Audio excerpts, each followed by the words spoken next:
Saúde, amada igreja, na paz do Senhor, amém? Glória a Deus. Abra sua Bíblia aí. Livro de Isaías, capítulo de número 49. Isaías, capítulo de número 49. Versículo de número 1. Isaías 49, versículo de número 1.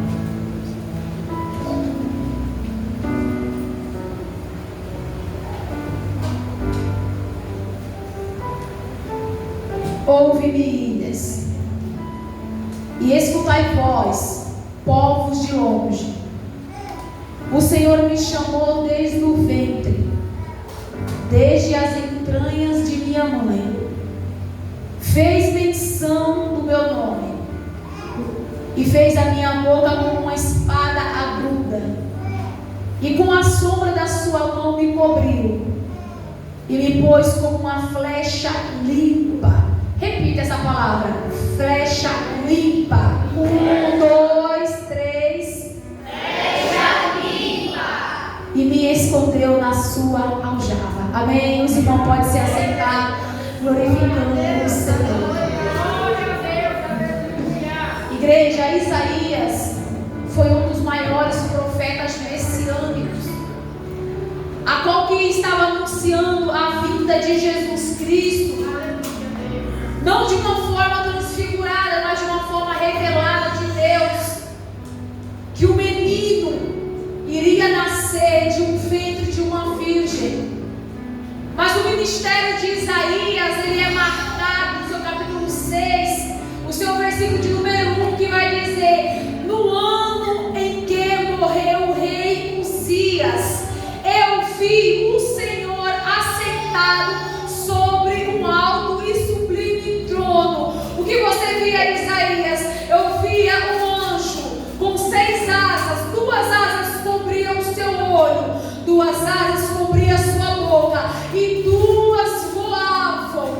Isso fez marcante no processo e no ministério do Isaías, do profeta Isaías. Era como ele estivesse falando: o Senhor está marcando o meu ministério hoje.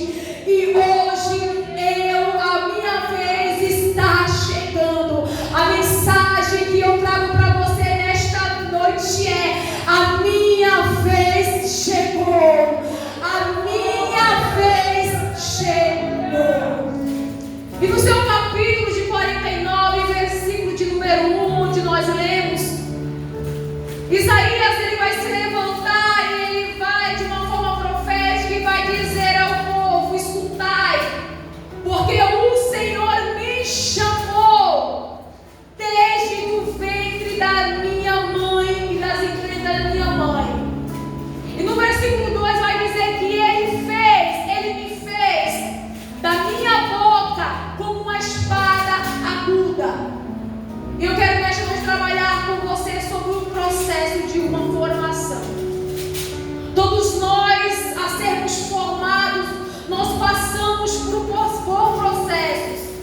Isaías, ele vai detectar isso, mas ele vai detectar de uma forma dizendo que ele me fez. E isso me ensina a condição, não a minha condição que eu posso fazer alguma coisa, mas uma condição que Deus tudo pode, que Deus tudo faz. E aquele profeta, ele estava dentro de uma condição que não era ele, Elane, mas de uma condição que Deus estava o formando. E o primeiro alvo, ele vai dizer: desde quando eu estava no ventre da minha mãe, o Senhor me chamou.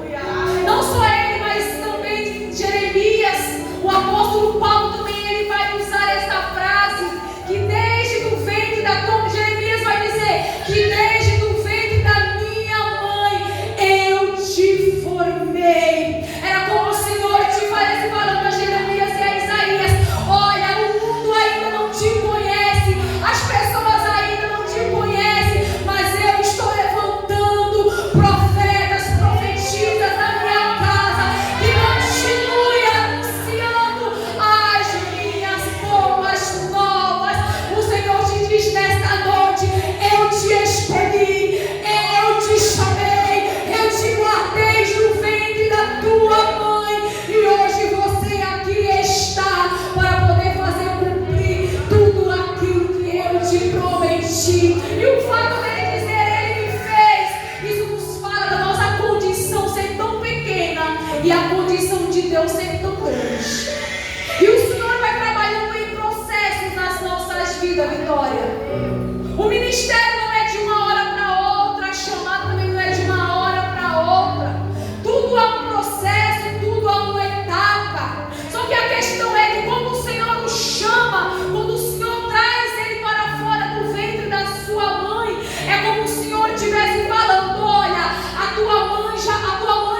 O maior sucesso meu e o maior sucesso teu é quando um dia difícil nós se levantamos e falamos: eu vou tentar mais uma vez. É quando as coisas não têm saída e aí você fala: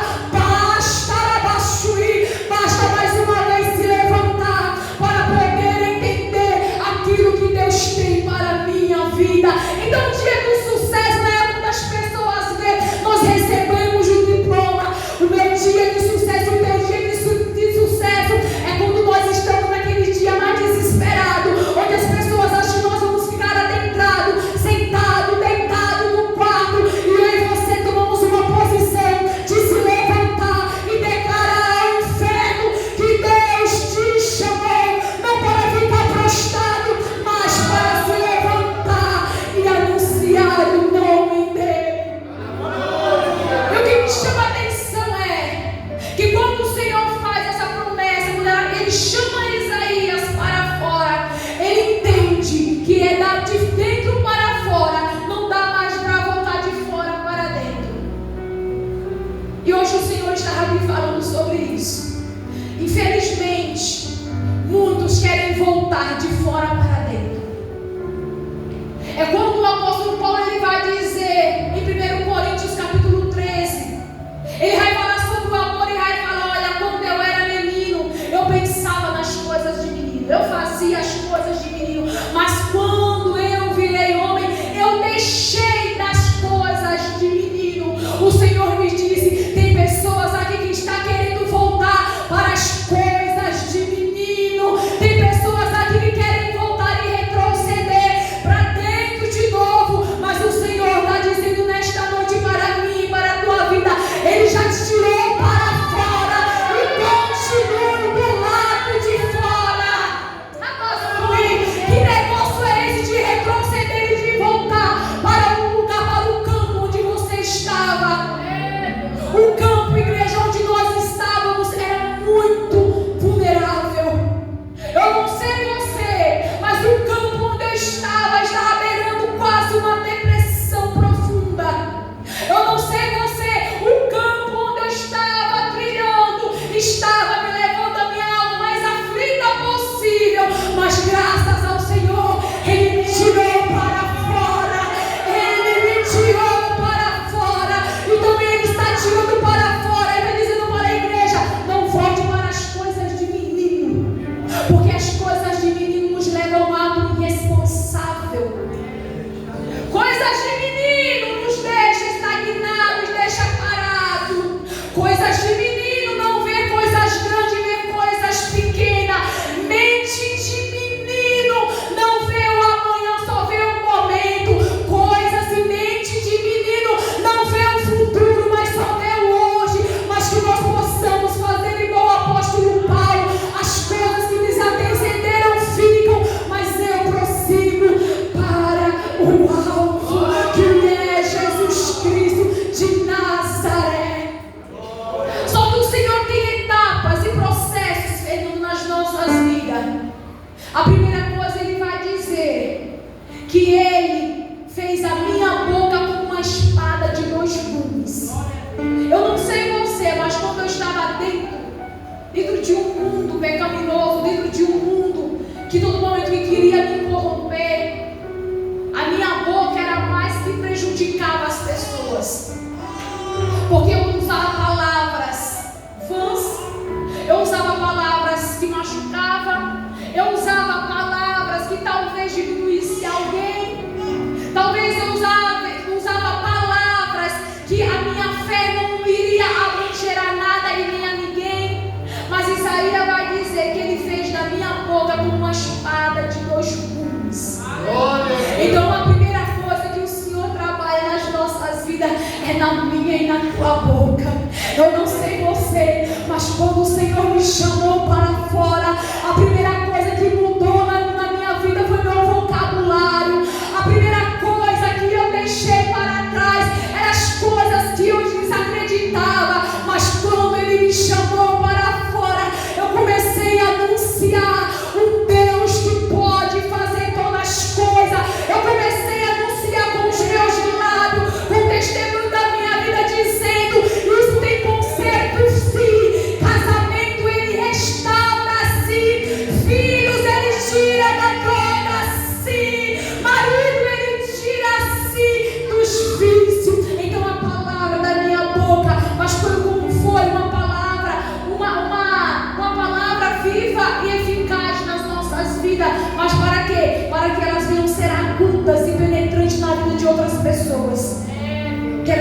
coisa quando nós estávamos totalmente longe de Deus.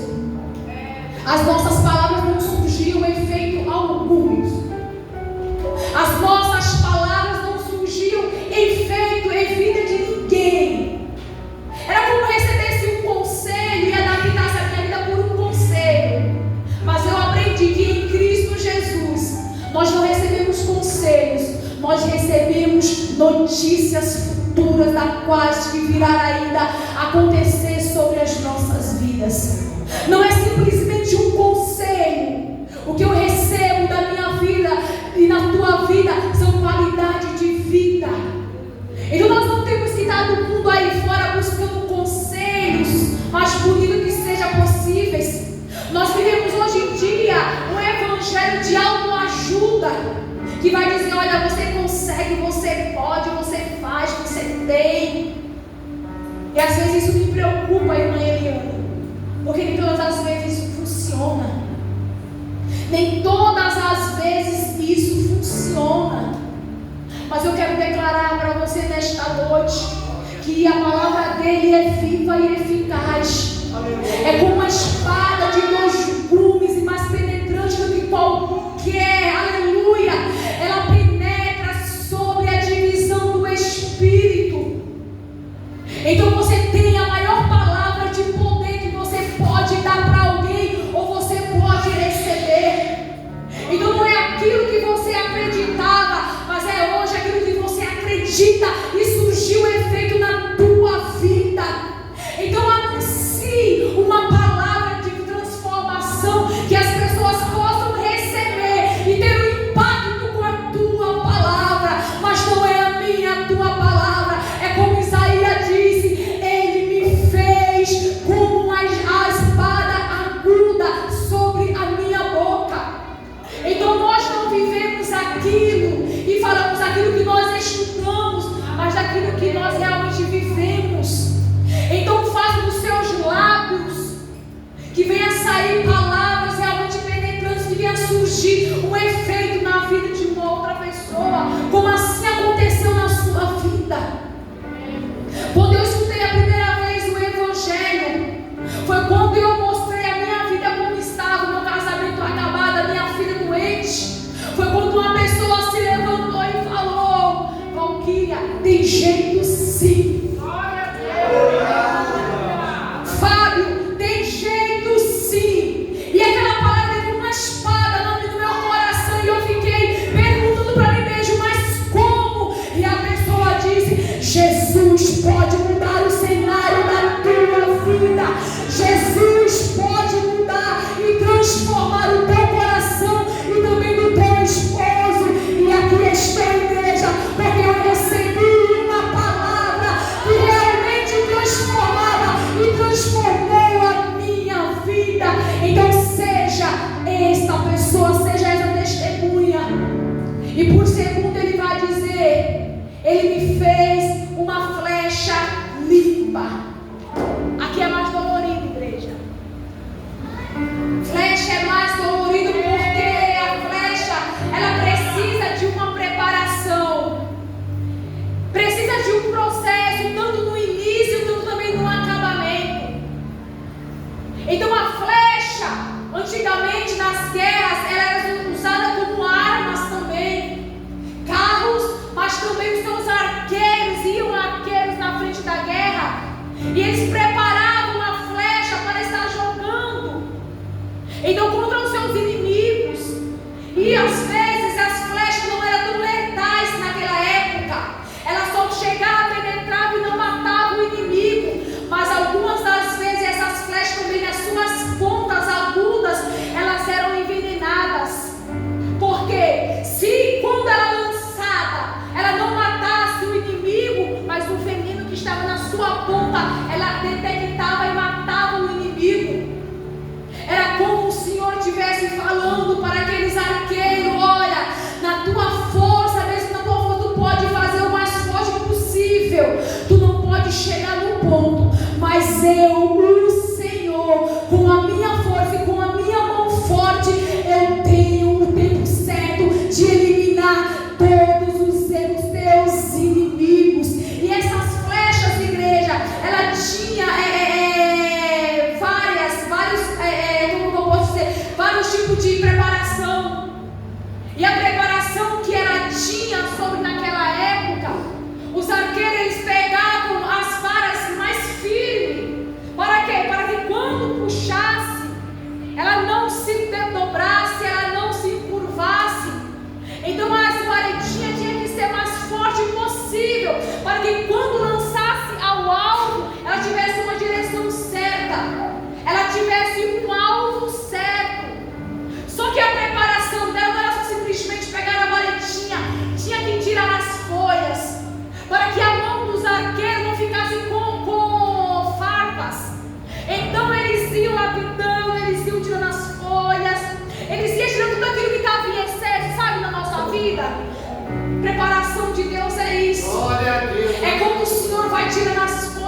Ele vai tirando das nossas vidas as nossas vaidades, as nossas aparências, as nossas hipocrisias, a nossa falta de temor.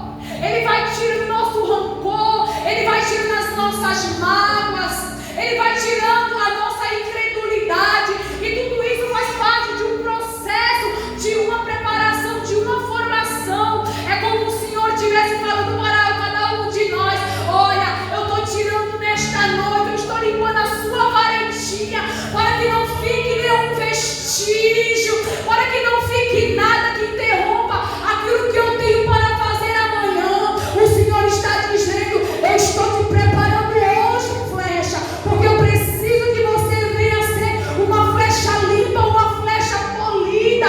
Para isso é necessário que eu, o Senhor, faça esse serviço, às vezes duro. É como fosse necessário, irmã Elane, que o Senhor tirasse algumas pessoas do nosso lado. É como fosse necessário que às vezes o Senhor fechasse algum tipo de porta. Era como fosse necessário o Senhor fazer algumas coisas aos nossos olhos não terem mais significado. Mas é o Senhor dizendo: eu preciso que você venha ser uma flecha limpa, uma flecha polida, uma flecha que tenha alvo. Porque flecha é flecha quando ela tem um alvo a alcançar. E isso me ensina em algo, e objetivo. Então todas as vezes que o arqueiro ele lapidava aquela varetinha, ele ia dar mais velocidade. Eu aprendi uma coisa nesta tarde: que Deus, Ele não tem pressa, mas é que nós estamos muito atrasados no ministério daquilo que o Senhor tem sobre as nossas vidas. Você entendeu isso? Deus não tem pressa, mas nós estamos muito atrasados daquilo que o Senhor tem para as nossas vidas. Você quer ver uma coisa?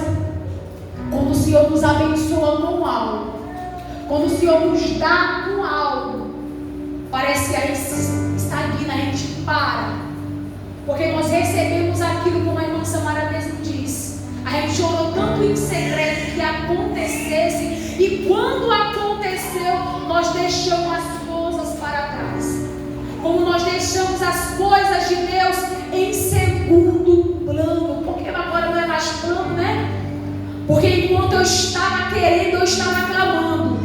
Enquanto eu estava querendo, eu estava rogando. Mas quando o Senhor nos abençoou, o plano agora é fazer da obra de Deus como um segundo plano. Só que o Senhor me disse nesta manhã: não queira voltar de novo.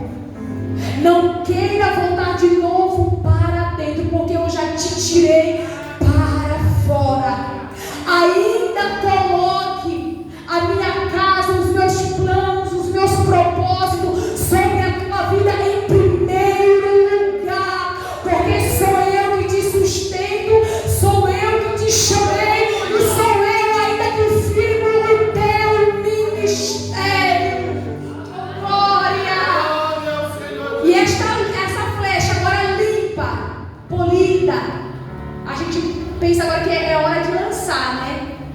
Mas a Bíblia diz que o Senhor o guardou na sua aljava. Sabe o que o Senhor me disse? Que há um tempo de você ser lançado. Há um tempo da porta ser aberta. Há um tempo de eu te curar. Há um tempo da promessa ser cumprida.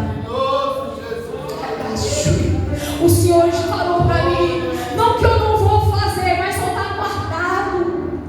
Não que eu não vou cumprir, só está guardado. Porque no tempo certo e no tempo oportuno eu vou lançá-lo para fora. E sabe o que me chama a atenção? Quando o Senhor está preparado já para lançar e tirando da sua aljava, o arqueiro ele vai puxar a sua arca. E onde ele para? Perto do peito. E isso me ensina que todas as vezes que o arqueiro nos faz o ato de nos puxar para retroceder, para Era como o Senhor falando: cada vez mais que eu te puxo, eu estou te trazendo mais perto de mim. Você não está longe, você está mais próximo de mim possível.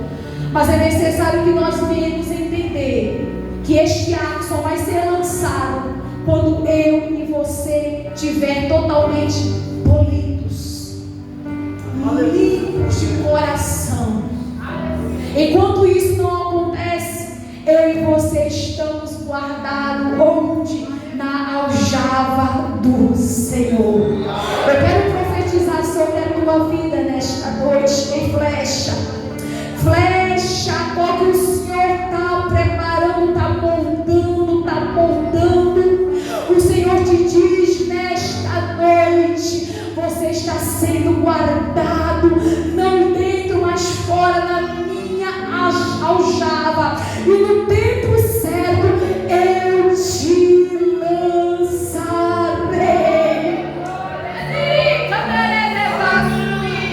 Mas o tempo da espera é difícil. Mas por quê? Porque nós esperamos no tempo. Mas o Senhor está dizendo nesta noite: esperai com paciência no Senhor. Fique de pé nesta noite.